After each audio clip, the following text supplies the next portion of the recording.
Hey guys, welcome to another episode of Fisker Outdoor Adventures. Today we're going to talk about fishing shallow water, especially here on Long Island, where the lakes and ponds are shallower than most parts of the country, I'm sure. So we're going to talk about technique and places to fish and what lures to use. Some of our lakes on Long Island, like the main lakes that we fish, Forge Pond in Calverton, and Artist Lake in Middle Island, Laurel Lake, of those, Lake Ronkonkoma. Lake Ronkonkoma is probably our deepest lake. It's a kettle hole, so it's glacier, dug by a glacier. And the deepest areas in that, there's a hole that goes down around 65 feet. But overall, it's around 18 or so feet, most of the lake. A couple of areas down in the 40s. And that's where we fish walleye. We fish white perch and yellow perch and crappie. Good lake, hard to fish for bass. Not that we haven't caught them. It is stocked with walleye, but there is largemouth and smallmouth bass. So Laurel Lake is a great lake. The only problem with Laurel Lake is it's carry-in only. So you have to bring in either a canoe or a kayak or something that you can carry easy, because it's about, it's a bit of a walk, and it's not something you want to be dragging like a 14-foot aluminum boat. So first, let's talk about lures. What lures are we going to use for targeting shallow water fish, whether it be bass or pickerel or perch, crappie, those kind of things. All our lakes are holding those kind of fish, and basically all of those fish go after the same lures. Now you can specifically target with colors and stuff like that, but for the most part, let's talk about what we're going to use. So my first go-to bait when I get out on the water is always going to be an inline spinner. And as you can see, this whole box is dedicated to my Mepps lures. Okay, this is a Bass Mafia box. Love the way you can divide it up into all these little compartments, so that just about every lure has its own little compartment until you buy too many, and then they don't all fit. Double-bladed Mepps. This is an Aglia number 3 in Fire Tiger. Again, white chartreuse are always go-to colors. Spring and fall, I tend to go towards the reds, and they tend to work. So Mepps inline spinners is going to be my first go-to lure in shallow water fishing. Next in the shallow water arsenal is going to be shallow crankbaits. Okay, I happen to have a favorite, and these are called Subwarts, and they're made by Storm Lures. I don't think they make them anymore because I can't seem to find them anymore, except for some few places online. But these things are fantastic. They come in a variety of colors. This one is Hot Tiger, which is the best action. They have baby bass, and they come in this little tiny size, and they come in a bigger size.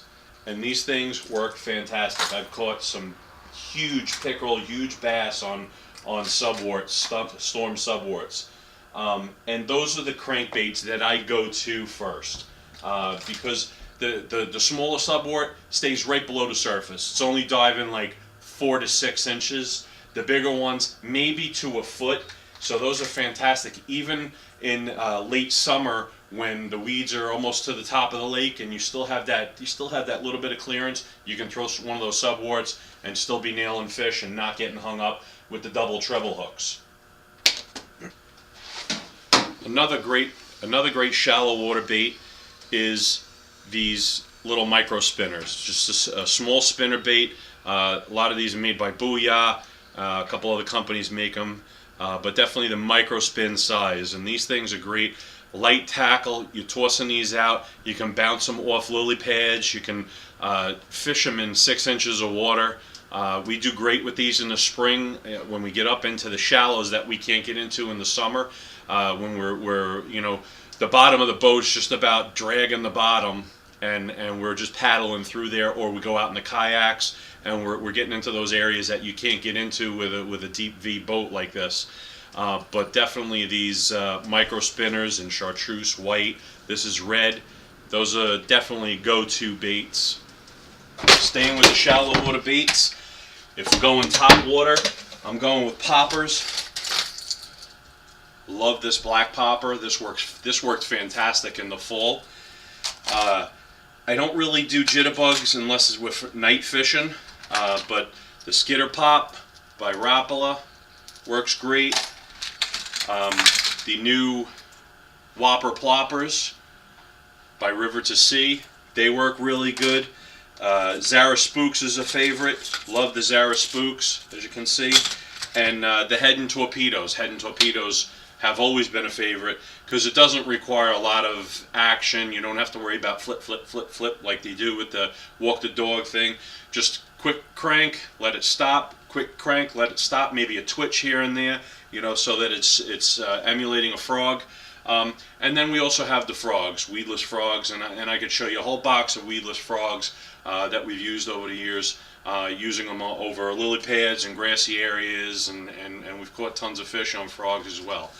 So let's stay with that shallow water concept, and let's go over here. Okay, the rods I like to use for the areas that we fish. Let's start off with a little bit heavier rod. This is a Abu Garcia medium action rod. This is the rod I like to use. I have 20-pound braid on here.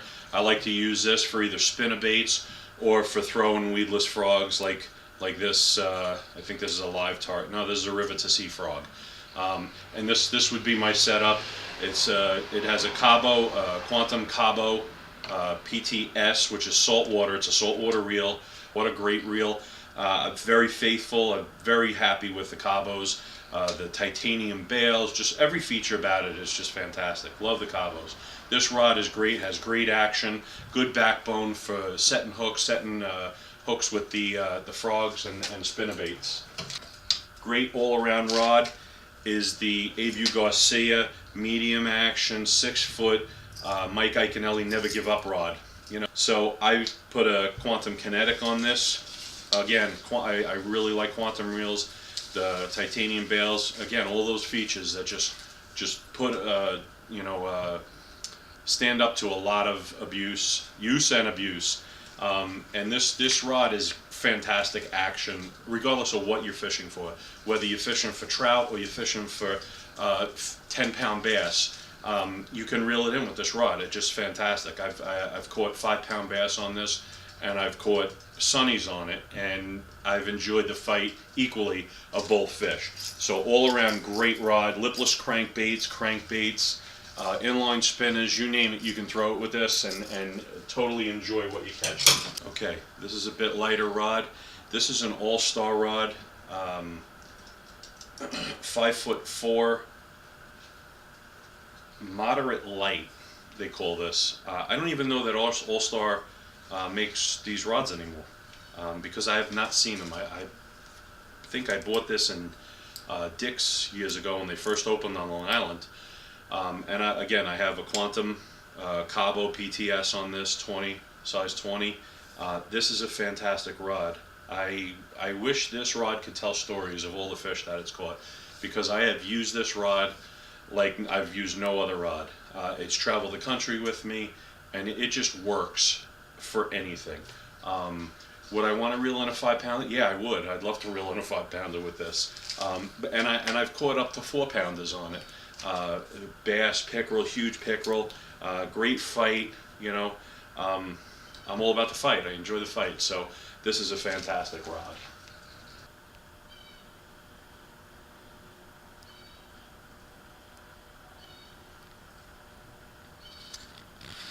Okay guys, well, thanks for watching this episode of Fisker Outdoor Adventures. Hope you enjoyed it. Remember to subscribe, leave your comments below, let me know what you think of the video, let me know what you want to see next. Obviously we're in this winter mode, so how-to videos and concepts and techniques is kind of what we'll be focusing on. We'll get out if we can, but for the most part that's what we're looking at for the summer until we get into probably beginning of March when we get out fishing again. Otherwise, remember to subscribe, check out the videos as we go along, check out past videos, and let us know what you think of them as well. Check out Get Real Bass Fishing, Paulie over there at Get Real. He's helping me get started on this channel, and you know, hope to see you out on the water.